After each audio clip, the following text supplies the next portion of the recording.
오늘은 코람데오의 신앙이라는 제목을 가지고 함께 말씀의 은혜를 나눴으면 좋겠습니다. 코람데오라는 말 많이 들어보셨죠? 그죠? 모르시는 분 없을 거예요. 라틴어이고요. 코람이라는 말은요, 앞에라는 뜻이고, 네오 또는 데우스라고 이야기하는데, 하나님이라는 뜻입니다. 그래서 합쳐진 합성어거든요. 뜻은 우리가 잘 아는 대로 하나님 앞에, 하나님 앞에서라는 뜻입니다. 또는 하나님의 임재 앞에서, 또 임재 안에서, 온전한 삶을 살겠다.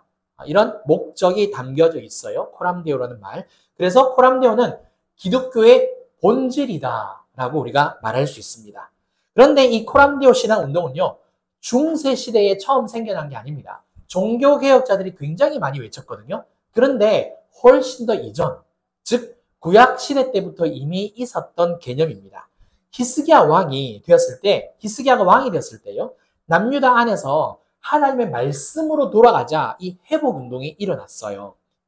그런데 어떻게 되어졌느냐? 우상 숭배로 인하여서 성전이 더럽혀졌잖아요. 그래서 성전 안에 있는 모든 더러운 것들을 다 치우고 부수고 깨끗하게 합니다. 뿐만 아니라 이전까지 하나님과 우상을 겸하여 섬겼다라면 히스기야는 오직 하나님만 예배하자, 제사하자라고 그렇게 백성들에게 독려를 해서 속죄제, 속건제, 하목제, 번제가 다 회복이 됩니다. 그리고 어떤 일이 벌어지느냐? 유월절을 지키게 되어지죠. 물론 요시야 왕이 가장 성대하게 치르기는 하지만 그래도 그 이전까지 남유다의 역대 왕들을 봤을 때 히스기야가 13번째거든요. 남유다에서. 근데 그 12분의 왕들이 유월절을 제대로 안 지켰어요. 그래서 유월절을 온전히 성대하게 지키는 왕이 바로 히스기야였습니다.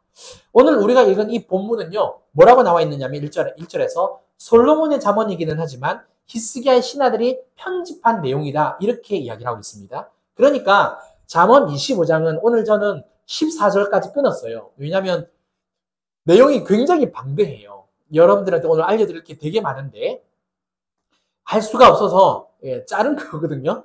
그래서 아무튼 그런데 25장은 히스기야 왕과 그의 신하들 그리고 이스라엘 백성들이 어떻게 하면 하나님 앞에서 온전하게 살아갈 수 있을까? 이것을 기록한 내용입니다. 근데 이게 짧은 한 구절로도 막 기록되어 있고 단락으로도 기록되어 있고 그래요. 즉 코람데오 신앙을 가지고 싶은 그 거룩한 욕망, 그 거룩한 욕심이 생겨났다라는 거죠. 그래서 25장이 이렇게 되어 있다라고 1절에서 소개를 하고 있습니다. 문제는 뭐냐? 본문의 말씀이 수수께끼처럼 기록이 되어 있다는 거고요.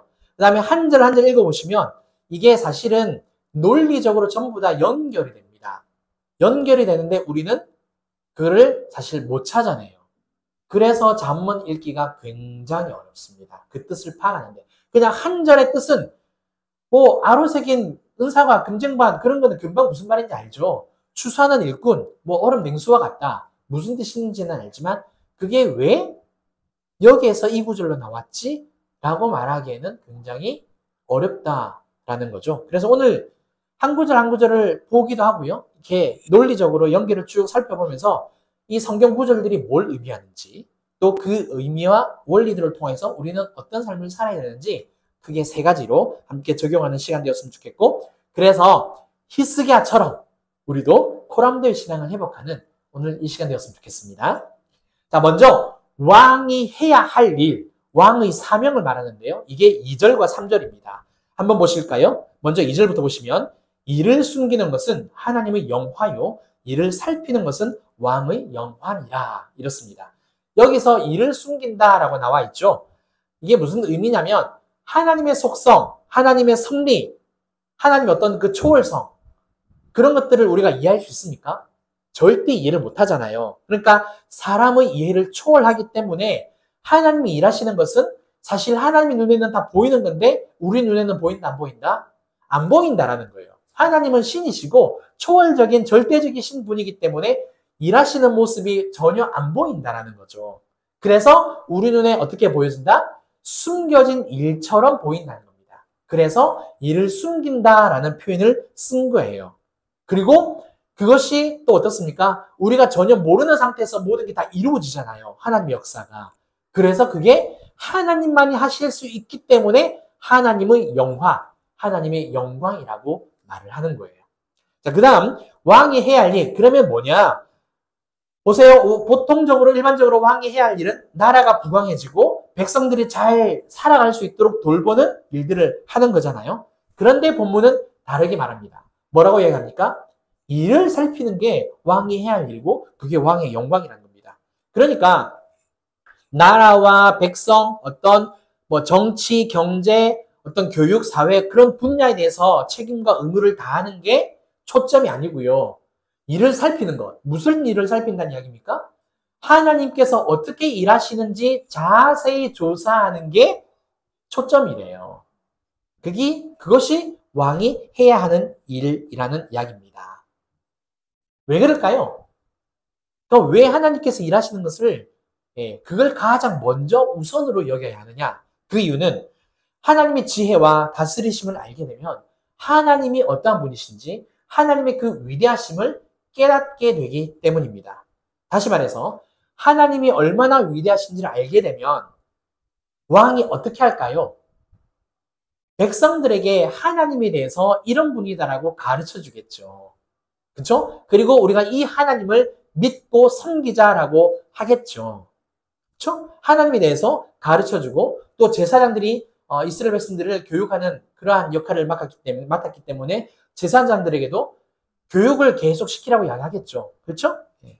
그러면 백성들은 어떤 일이 벌어질까요? 하나님의 말씀을 잘 배우고 하나님 말씀 따라 순종하는 삶을 살아내니까 성경에 기록되어 있는 대로 복을 받게 된다는 겁니다.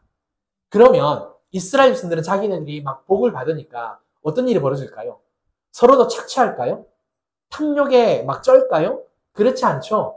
자신들에게 하나님을 소개해준 제사장들 그리고 왕을 결국에는 존경하고 칭송하겠죠.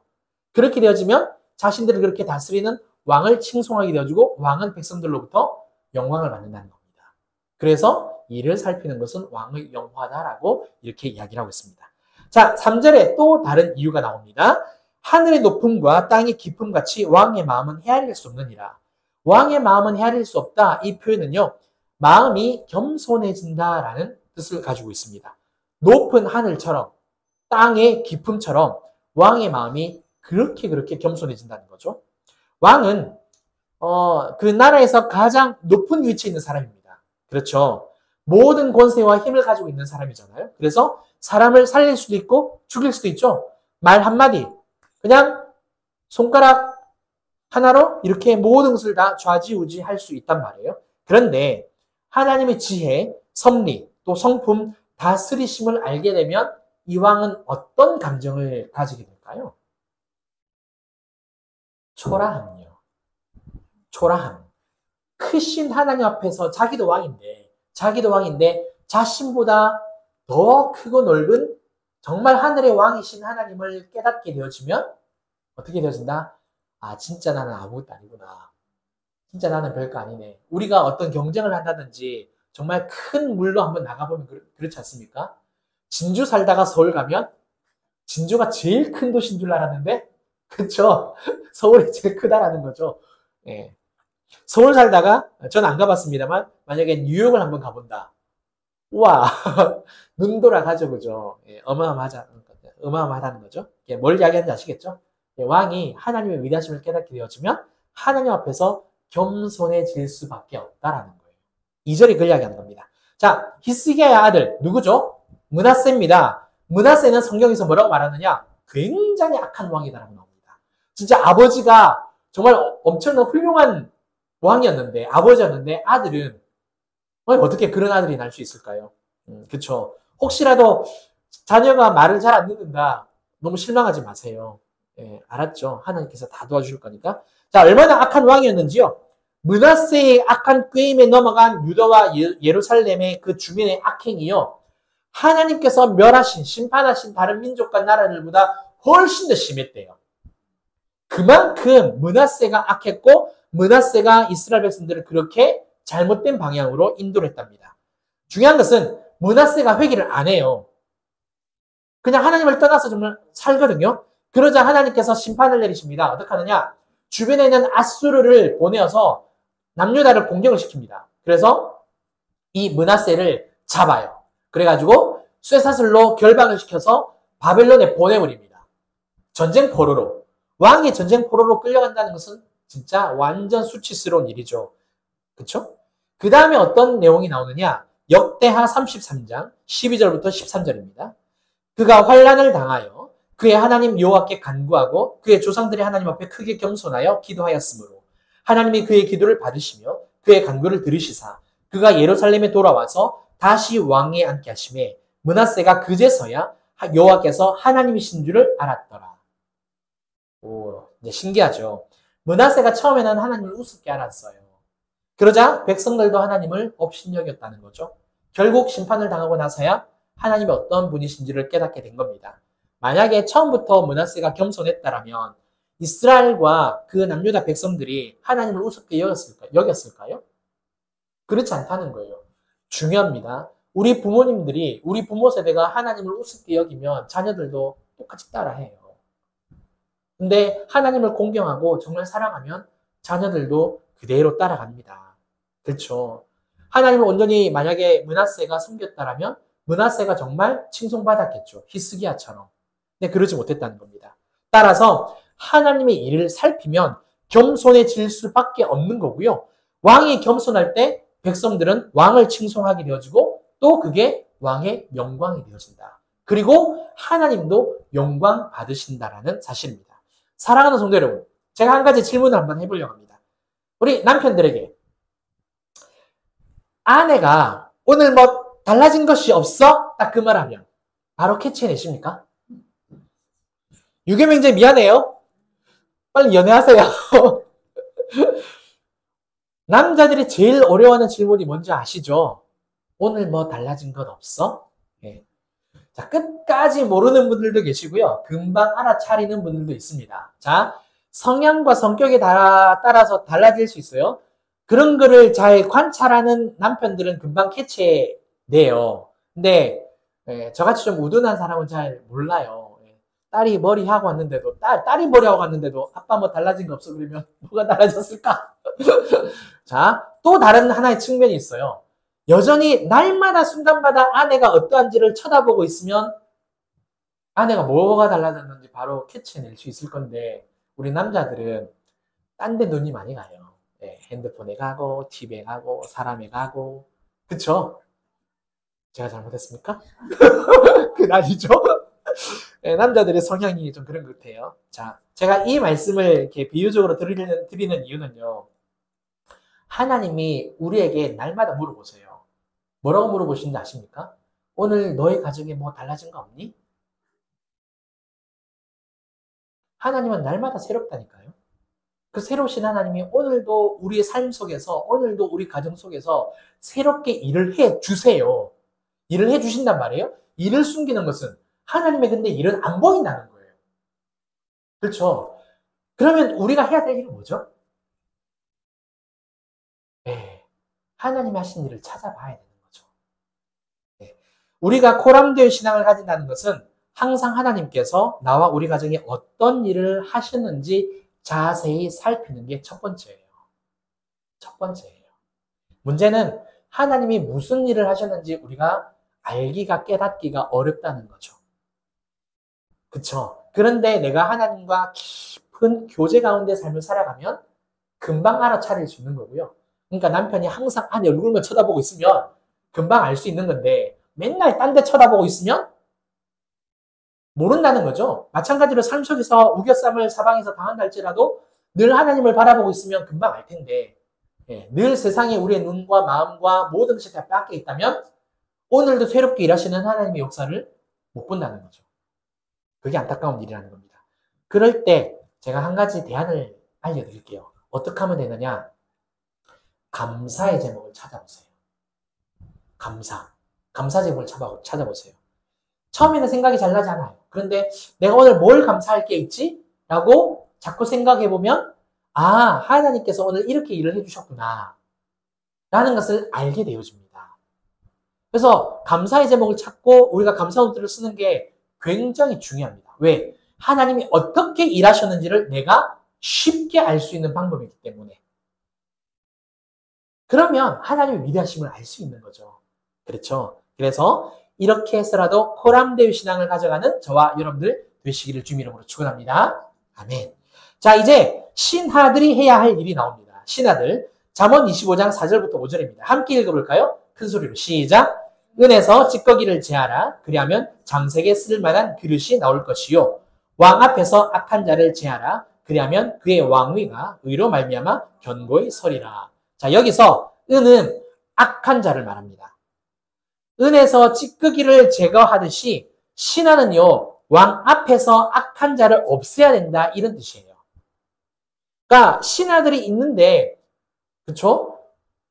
선한 신하가 있고 또 불순한 의도를 가지고 있는 신하들도 간신배들도 있다는 거죠. 일반적으로 왕을 의미하는 사람도 있고 이간질하는 신하도 있잖아요. 그렇죠? 왕의 국정 운영을 어렵게 하는 그런 신하들도 있단 말입니다. 근데 뭘 이야기한다고요?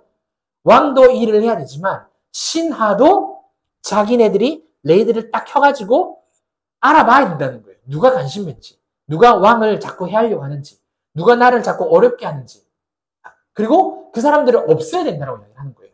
자, 그런데 본문에서 말하는 악한 자는 또 따로 있습니다. 한번 볼까요? 6절, 7절 함께 읽겠습니다. 시작.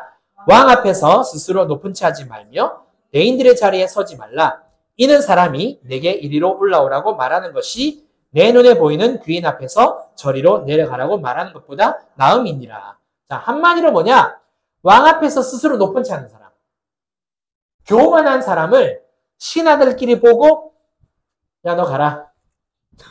이렇게 하라는 이야기예요. 왕의 권위에 도전하는 사람. 이 사람을 제하라. 없애라. 자, 성경을 보면은요. 처음에는 안 그랬는데 갑작스럽게 교만해져서 하나님의 심판을 받는 사람들이 있습니다. 성경에 굉장히 많이 있지만 한 예를 들어보면은 민수기 12장을 보면 모세가 구스 여자를 취하는 내용이 나와요. 에티오피아 사람이거든요. 에티오피아 여자를 취하는데 갑자기 미리암과 아론이 모세가 구스 여자를 취했다라는 이거 하나로 비방을 합니다. 비방을 해요. 민수기 12장 2절 말씀 이렇게 이야기합니다. 그들이 이르되 여호와께서 모세와만 말씀하셨느냐 우리와도 말씀하지 아니하셨느냐 하며 여호와께서 이 말을 들으셨더라. 무슨 말입니까? 본인들도 이스라엘의 지도자라는 거죠. 그렇죠. 모세와 급이 같다는 거예요. 급이. 야, 니 혼자 출애굽시켰냐 이스라엘을. 우리 같이 나온 거 아니냐. 아론은 특히 더더욱 더 그랬죠. 왜? 10가지 제장을 퍼부을 때 대언자로서 같이 있었으니까. 이스라엘 백성들과 모든 사람들이 너를 신으로 여길 거다라고 하나님이 직접 말씀해 주셨거든요. 그러니까 같이 급이 같다라고 이야기를 한 거죠. 그런데 중요한 게 있어요. 모세를 비방하는 게 하나님은 잘못됐다는 겁니다. 보실까요? 민수기 12장 7절 8절입니다. 내 종 모세와는 그렇지 아니하니 그는 내 온 집에 충성함이라. 그와는 내가 대면하여 명백히 말하고 은밀한 말로 하지 아니하며 그는 또 여호와의 형상을 보거늘 너희가 어찌하여 내 종 모세 비방하기를 두려워하지 아니하느냐. 무엇을 의미합니까? 모세는 하나님과 대면하여 만나기 때문에 모세가 훨씬 더 높은 위치에 있다는 거예요. 그래서 미리암과 아론이 비방함으로써 어떻게 했다? 스스로 높은 채 한 것을 하나님은 모세의 권위에 도전했다라고 해석을 한 겁니다. 결국 어떤 일이 벌어지죠? 미리암에게 나병이라는 벌을 주시죠. 그래가지고 이스라엘 백성들이 일주일간 진군을 못해요. 왜? 미리암 때문에. 진 안에 있으면 안 되잖아요. 그래서 진 밖에서 일주일 동안 머무릅니다. 그렇게 해서 다 낫고 난 다음에 들어와서 다시 그 다음 길로 가죠. 자, 요 좀 다른 이야기인데 그래도 말씀을 드려야 될 것 같아서 한번 말씀을 드리려고 합니다. 우리가 이 한국 땅에서 또 전 세계적으로 이렇게 보다 보면은 목회자들을 참 비난하는 경우가 굉장히 많습니다. 교단이 다르다. 뭐 성경 사역을 한다. 우리가 그냥 보니까 성경적으로 좀 다른 것 같다. 특히 뭐 귀신 쫓아내고 축사 사역이라고 그러잖아요. 뭐 그런 하는 분들을 갖다가 막 그냥 이렇게 비난하거나 비방하거나 하는 말들과 내용들이 굉장히 많습니다. 유튜브에서도 그런 이야기들이 굉장히 많죠. 그런데 꼭 기억하셨으면 좋겠어요. 오늘 이 말씀에서 누가 하나님과 더 친밀하고 누가 더 높은 위치에 있다고 이야기합니까? 모세는 내 집에 온전히 충성한 사람이고 나와 대면해서 이 앞절에 무슨 말씀이냐면 선지자에게 내가 꿈으로나 환상으로나 이야기를 다 하지만 모세는 특별히 나하고 대면하는 사람이다. 이래요. 아론도 굉장히 높은 사람입니다. 미리암도 그만한 영성을 가지고 있어요. 그런데 그럼에도 불구하고 모세는 하나님과 대면한다. 우리가 어떤 목회자들이든지 어떤 평신도들인지 목회자들도 마찬가지예요. 평신도들을 함부로 비난해서는 안 돼요. 나와 사역이 다르다고, 나와 어떤 그런 성격이 다르다고. 우리나라는 굉장히 독특해서 뭐만 좀 성령 사역을 하면 신사도 프레임을 막 씌워버립니다. 전 그게 너무 안타까워요. 너무 안타까워요. 그래서 절대 비방, 비난 하지 마세요. 처음에 저는 옛날에 오해하지 마세요. 지금 그렇지 않다는 이야기입니다. 전광훈 목사님이 마음에 사실 안 들었어요. 목사인데 왜 말을 저렇게 험하게 할까? 참 믿지 않는 사람들이 욕할 정도로 덕이 안 되는 막 여자 빤스 이야기를 하고 그럴까 굉장히 많이 속상했어요. 그래서 저분은 목사도 아닌가. 근데 나중에 알게 되었습니다. 저분도 하나님으로부터 부름을 받은 사람이구나.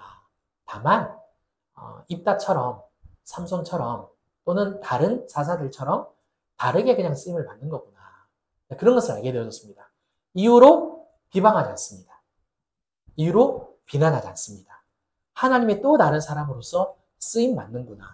다만 좀 괄괄하고 입이 좀 거친 면이 있죠. 저를 돌아봤어요. 나는 그러면 100% 옳은 사람일까? 내 생각과 내 말은 항상 정직할까?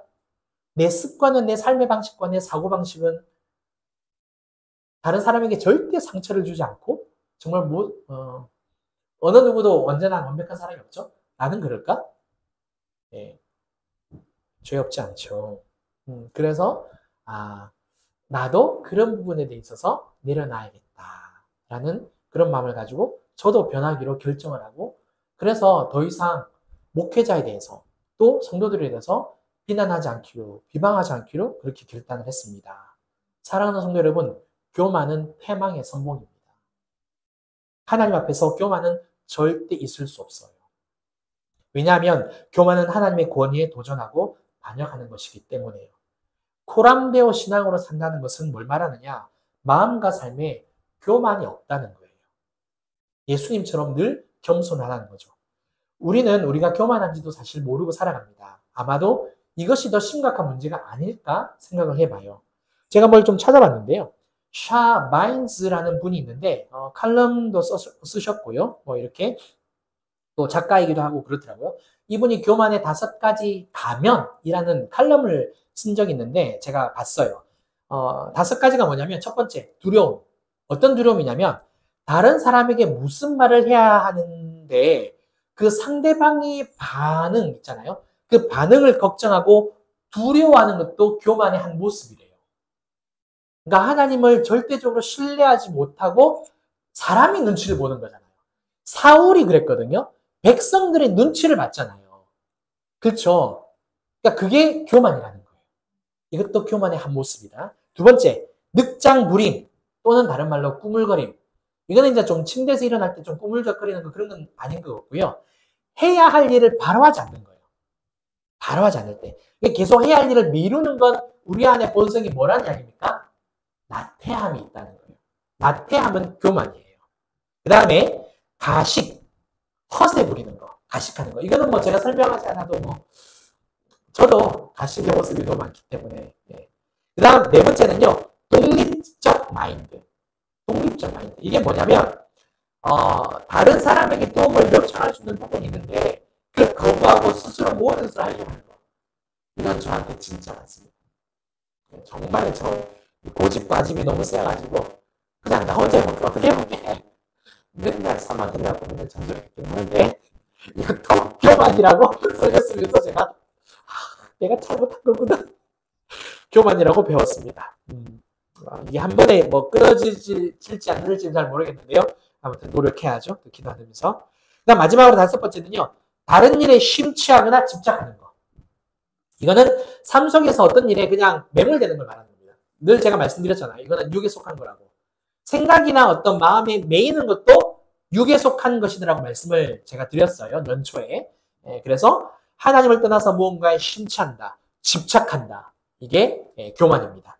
사랑하는 성도 여러분, 코람데 신앙은 우리 안에 있는 교만을 어떻게 하는 거다? 제거하는 거예요.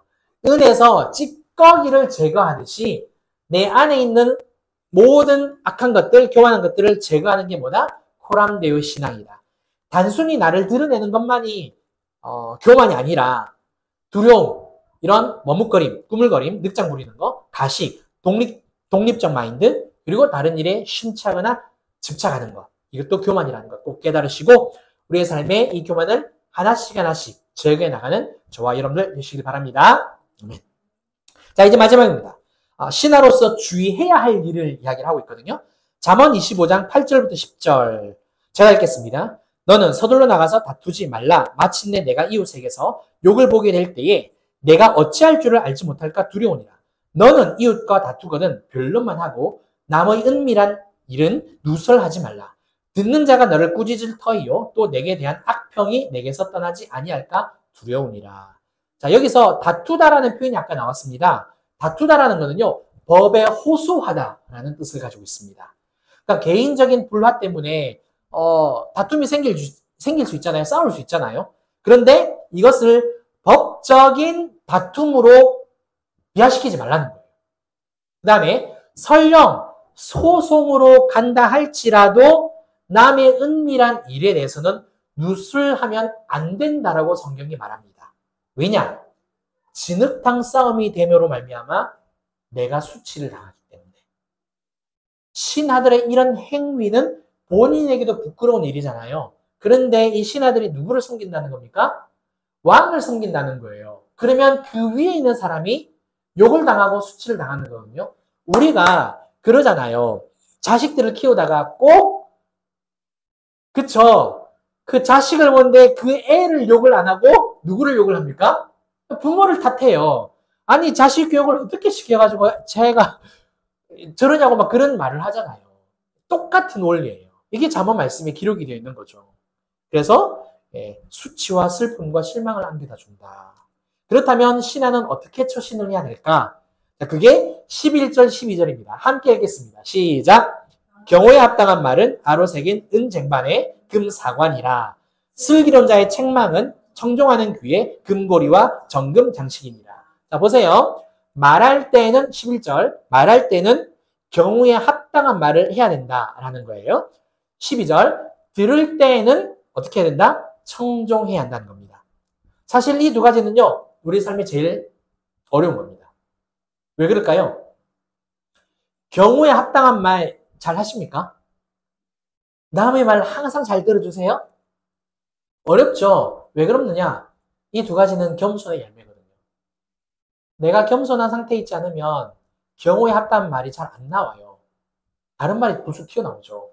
그 다음에 겸손하지 않으면 말할 때 내 걸 먼저 말합니다. 아니면 도망가 버리든가. 듣기 싫다 그러죠. 사람이 자기 생각이나 자기 확신에 차 있으면 거침없이 말해요. 성급하게 또는 조급하게 말하는 게 겸손과 거리가 멀다는 거죠. 또 나를 책망하는 말을 청종하려면 어떤 마음이 있어야 됩니까? 수용하는 마음요. 받아들일 수 있는 마음이 있어야 되는데 이게 겸손함이라는 거죠. 근데 이 마음이 없으면 다 천해잖아요. 그죠? 그러니까 겸손하지 않으면 실천하기 어렵다는 겁니다. 그런데 겸손함으로 경우에 합당한 말을 하고 어떤 말이든지 경청을 하려면 어떻게 해야 될까요? 13절. 어떻게 된 건 했고, 자, 그러면 그렇게 우리가 삶을 살아가면 어떤 상태가 될까? 어떤 일이 벌어질까? 그게 13절입니다. 충성된 사자는 그를 보낸 이에게 마치 추수하는 날의 얼음 냉수 같아서 능히 그 주인의 마음을 시원하게 하느니라. 추수하는 날에 그 얼음 냉수 같다 그러거든요. 즉, 주인의 마음을 기쁘게 하는 사람이라는 거죠. 그렇죠. 신하가 그렇다면 왕의 마음이 얼마나 기쁘겠습니까? 그러면 우리도 마찬가지예요. 우리도 그런 삶을 경우에 합당한 말을 하고, 그렇죠? 또 들을 때는 경청하는 이런 겸손 가운데서 코람데오의 신앙을 살면 내 마음도 기쁘지만 또 누구의 마음도 기쁘다? 하나님 아버지의 마음도 추수하는 날의 얼음 냉수와 같이 이 무더운 여름에 에어컨 바람과 같이 그렇죠? 시원하다는 거예요. 기쁘다는 거죠. 그 다음에 14절 보세요. 말에 관련된 내용이 나오잖아요. 14절은 구절이 없습니다. 빈말이나 거짓말을 할 때는 하나님이 당황하신다는 거예요. 그러니까 구름에 바람에 비가 없다. 비가 있어야 되는데 이게 당황스럽다는 거거든요. 그런 뜻이에요. 그러니까 하나님도 당황하신다는 거예요. 왜냐하면 하나님은 빈말이나 거짓말을 절대 하지 않는 분이시기 때문에. 사랑하는 성도 여러분, 코람데오 신앙은요, 세 번째, 말할 때는 경우에 합당한 말을, 들을 때는 경청해야 한다는 겁니다. 빈말, 거짓말, 생각 없이 조급하게 쏟아내는 말, 다른 사람을 어렵게 하는 어떤 비밀 누설, 또 우리가 잘 아는 뒷담화, 등등 이런 모든 말과 행동은 하나님과 나에게 부끄러운 행위라는 거고요. 뿐만 아니라 듣기 싫은 소리나 책망이라도 됐다고! 물론 잔소리는 참 듣기 싫어요. 그쵸? 하지만 경청할 줄 알아야 된다라고 성경이 오늘 우리에게 이야기하고 있습니다. 따라서 하나님이 내 앞에 계심을 믿고 경우에 합당한 말과 경청의 삶을 사는 저와 여러분들 되시길 주님 이름으로 축원합니다. 우리 함께 찬양하고요. 우리 기도하는 시간 가지겠습니다. 나 무엇과도 주님을 바꾸지 않으리. 찬양하겠습니다.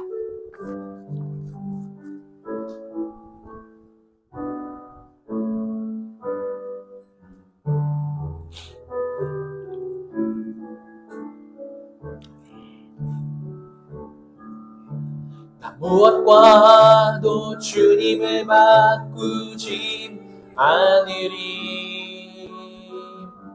다른 어떤 은혜 구하지 않으리. 오직 주님만이 내 삶의 도움이시니 주의 얼굴 보기 원합니다. 주님 사랑해요. 주님 사랑해요.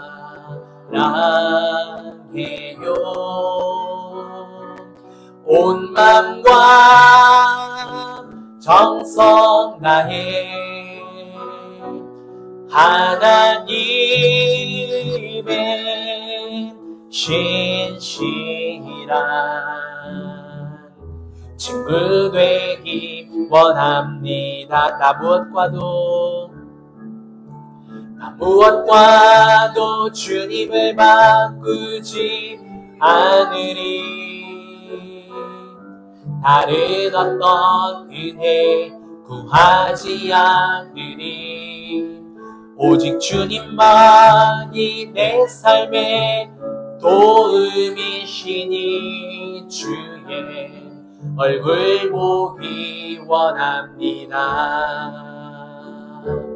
주님 사랑해요.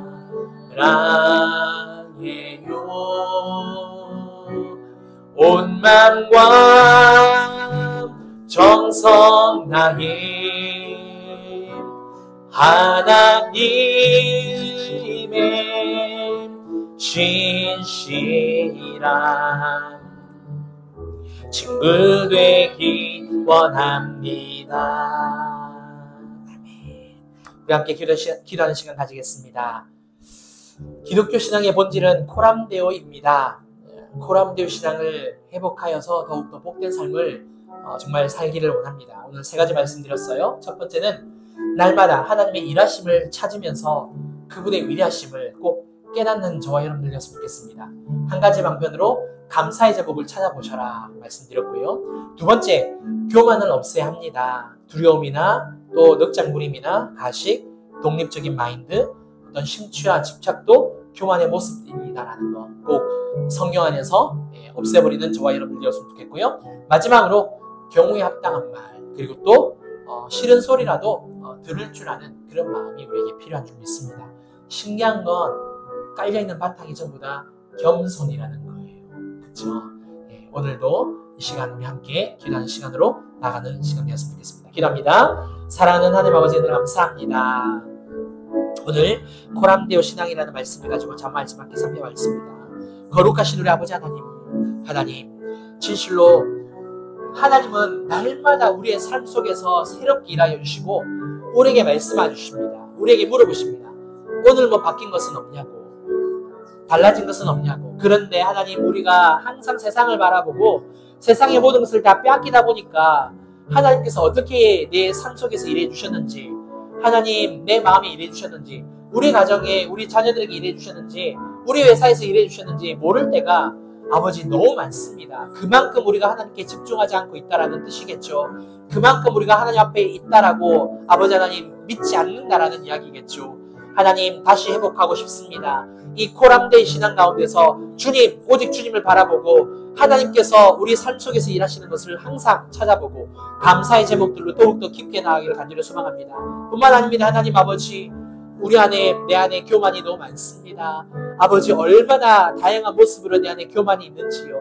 아버지, 늘 깨닫고 깨달아서 성령 안에서 아버지 이 교만을 다 내려놓고 진실로 주님 앞에 겸손하기를 간절히 소망합니다. 특별히 하나님 아버지, 경우에 합당할 수 있는 말을 할 수 있도록 도와주세요. 어떤 싫은 소리 달지라도 아버지 차분하게 침착하게 하나님 잘 받아들일 수 있는 아버지 그런 마음을 허락하여 주시고 내 안에 주님 진실로 겸손으로 온전히 주님 앞에 서 있을 수 있도록 도와주시옵소서. 감사합니다. 영광 받아 주시옵소서. 아멘. 사랑과 은혜가 풍성하신 우리 하나님 감사합니다. 오늘 하나님께 예배하며 찬양케 하여 주시고 또 말씀 듣게 해주셔서 감사를 드립니다. 아버지, 우리가 코람데오 신앙으로 잘 살아간다라고 생각을 했지만 말씀을 듣고 보니 그렇지 않다는 것을 다시 한 번 더 깨닫습니다.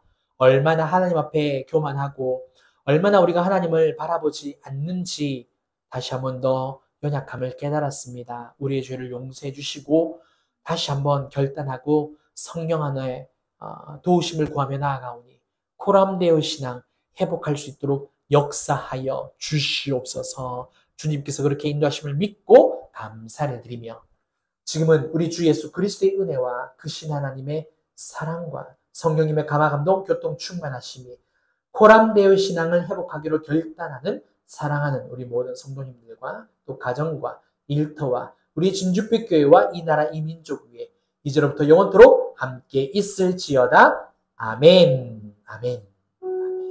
주님 감사합니다.